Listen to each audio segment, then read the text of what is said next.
A 57-year-old male presented with tinnitus and hearing loss. I am showing you an axial T2 weighted MRI scan of the brain. Describe the findings.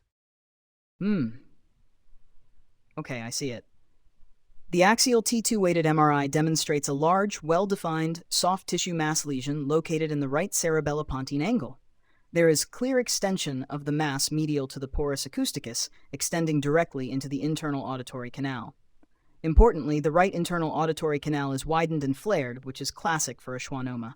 No dural tail or hyperostosis of the adjacent petrous bone is identified on this scan.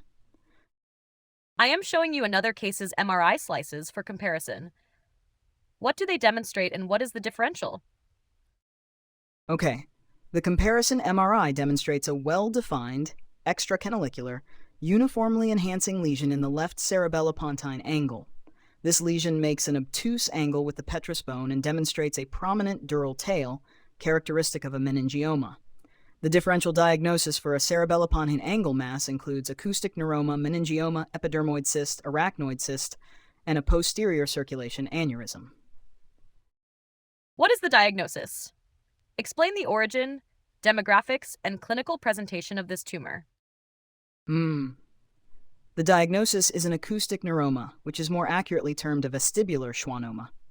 These benign tumors typically arise from the vestibular division of the 8th cranial nerve within the internal auditory canal.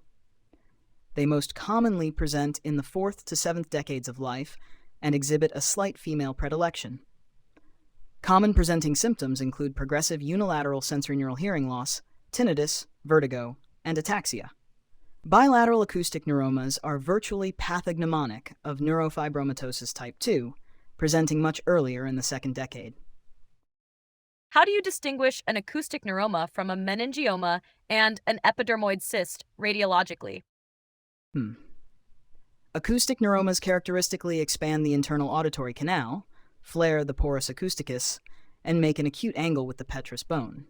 In contrast, meningiomas are predominantly extracanalicular, show a dural tail of enhancement, and make an obtuse angle with the petrous bone. Epidermoids and arachnoid cysts follow CSF signal on T1 and T2 sequences. However, epidermoids show restricted diffusion on diffusion-weighted imaging. Furthermore, epidermoids demonstrate increased signal on proton density and flare sequences, distinguishing them from CSF-filled arachnoid cysts.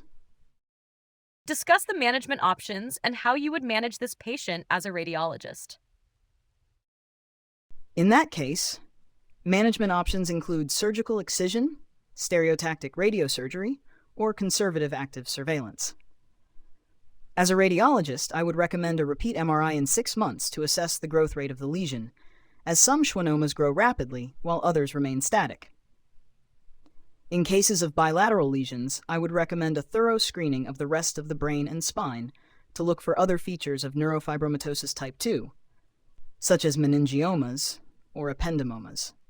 Finally, I would recommend referral to a multidisciplinary skull-based team involving ENT and neurosurgery for treatment planning.